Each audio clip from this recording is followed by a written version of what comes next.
As you start to work on larger LaTeX documents, it'll be very natural to realize that it's unwieldy to put all of your content into one single file called like paper.tex.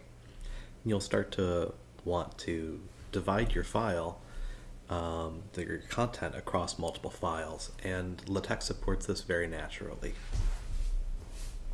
So for example, here I have a document paper.tex, and I have an intro.tex and a background.tex and a related work.tex.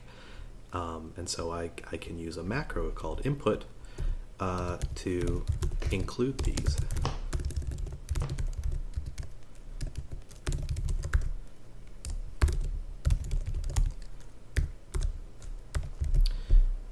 And right now it'll tell LaTeX that when it builds paper.tex to go look for a file called intro.tex that is in the same folder or in its default path.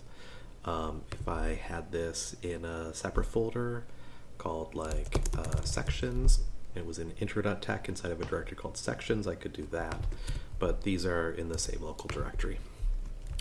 So this might be section intro, and this might be section background, and this might be section related work. So now when I build this, oops,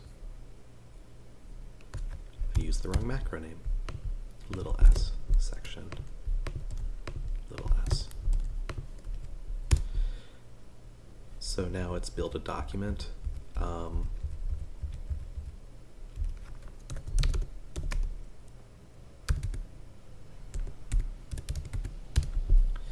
That is divided into those three sections. It's gone out and gathered them and named them appropriately and laid them out. It's basically opening up the file and doing sort of a copy-paste sort of replacement, that every time it sees input.tex, it's just going to put the content of that file in that place. You can see that the lipsum macro was available to me, even though I didn't include it in this file, because I included it here. And the way LaTeX works is that it's going to process the root document, paper.tex, top to bottom, and do a replacement of those macros. So by the time that it is opening up intro.tex and grabbing that content and putting it in place, which it does when it hits this macro, it has already previously hit this macro, and so the lipsum macro is available to me. Why would people divide up their work? It's nice to not have like an 80-page long text document that you're working on at any one time. It also supports reorganization really easily.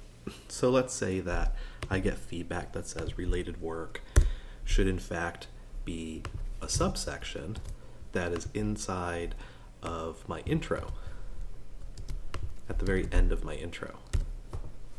So now I've sort of done a small amount of editing, but really entirely restructured my paper.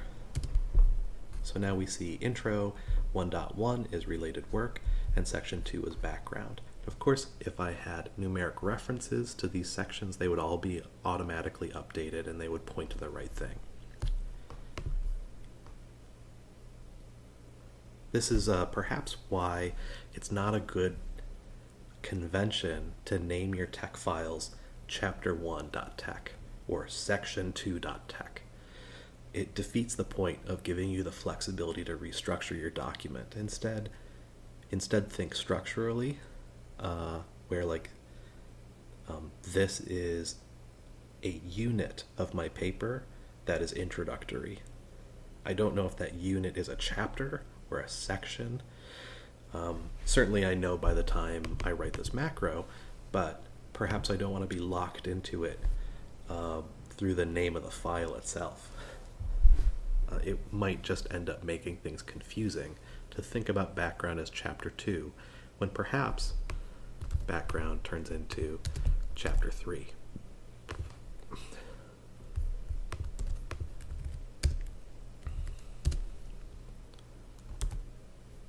Oh, except it's still a subsection.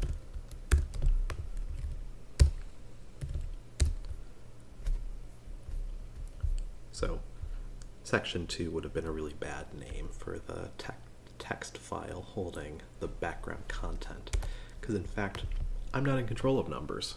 Numbers just happen.